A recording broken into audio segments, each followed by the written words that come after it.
Mapagpalang araw po sa ating lahat.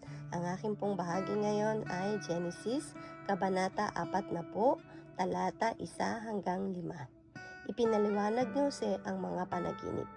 Minsan, ang tagapangasiwa ng mga inumin ng paraon at ang punong panadero ay parehong nagkasala sa kanilang Panginoon na hari ng Ehipto.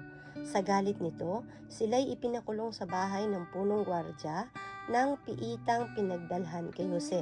Si Jose ang naatasan ng kapitan na tumingin at maglingkod sa dalawang bilanggo, kaya't matagal silang magkasama sa bilangguan.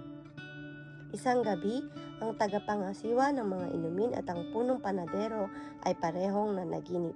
Ito ang salita ng Diyos. Amen. Mapagpalang araw po sa ating lahat. Narito po ang aking daily devotion sa book of Genesis chapter 40 verse 6 to 10. Kinaumagahan nang dumalaw si Jose, napuna niyang nababalisa ang dalawa. Tinanong niya kung bakit at sila na may nagpapaliwanag. Alam mo, pareho kaming nanaginip. Ngunit wala ni isa mang makapagpaliwanag ng kahulugan ng mga iyon. Ang Diyos lamang ang makakapagpaunawa sa atin ng kahulugan ng mga panaginip, sabi ni Jose. Ano ba ang napanaginipan ninyo? Ang tagapangasiwa ng inumin ang unang nagsalaysay. Ang sabi nito, napanaginipan kong sa harapan ko'y may puno ng ubas na may 3 sanga. Pagsibol ng dahon nito, namulaklak na rin at kaagad na hinog ang mga bunga. Purihin po natin ang Diyos. Amen po. Isang mapagpalang araw pong muli sa ating lahat. Akin pong muling ibabahagi sa inyo ang pang-araw-araw na pag-aalay ng aking puso mula sa salita ng Diyos. Sinasabi po dito sa ika-4 na po ng Genesis, versikulo 11 hanggang 15. Hawak ko noon ang kopa ng Faraon, kaya't pinisa ko ang ubas at ibinigay sa Faraon.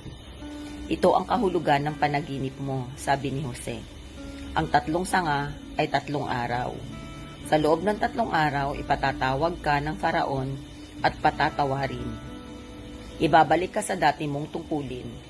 Kaya kapag naroon ka na, huwag mo naman akong kakalimutan. Banggitin mo naman ako sa Faraon at tulungan mo akong makalaya sa bilangguang ito. Ang totoo'y, kinuha lamang ako sa lupain ng mga Hebreo at wala akong nalalamang dahilan upang mabilanggo rito. Ito po ang mga salita ng Diyos. Salamat sa Diyos. Amen. Ang aklat ng Genesis, Kabanata 4 po, versikulo 16 hanggang 19. At ang sabi, pagkakita ng punong panadero na maganda ang kahulugan ng panaginip ng kanyang kasama, sinabi nito kay Jose, ako'y nananaginip din. May buwat daw akong 3 basket sa aking ulo. Sa basket na sa ibabaw ay nakalagay ang iba't ibang pagkaing hinorno para sa paraon. Ngunit ang pagkain iyo'y tinutukan ng mga ibon. Sinabi ni Jose, ito ang kahulugan ng panaginip mo. Sa loob ng 3 araw ay ipapatawag ka rin ng Faraon at pupugutan ka. Pagkatapos, ibibitin sa kahoy ang iyong bangkay at hahayaang tukain ng mga ibon. Ito ang salita ng Diyos. Amen. Our devotion for today is from the book of Genesis chapter 40, verse 20 to 23. At nangyari ng 3 araw na siyang kapanganakan kay Faraon, na gumawa siya ng isang piging sa lahat ng lingkod at itinindig niya ang ulo ng puno na makatiwala ng saro at ang ulo ng puno na magtitinapay. At ibinalik niya ang puno na makatiwala ng saro sa kanyang pagkakatiwala ng saro at ibinigay niya ang saro sa kamay ni Faraon. Natapwat ang puno na magtitinapay ay ibinitin sa isang puno ng kahoy, gaya na ipinaliwanag sa kanila ni Jose. Gayon may hindi naalala si Jose ng puno na makatiwala ng saro, kundi nalimutan siya. This is our scripture for today. Amen.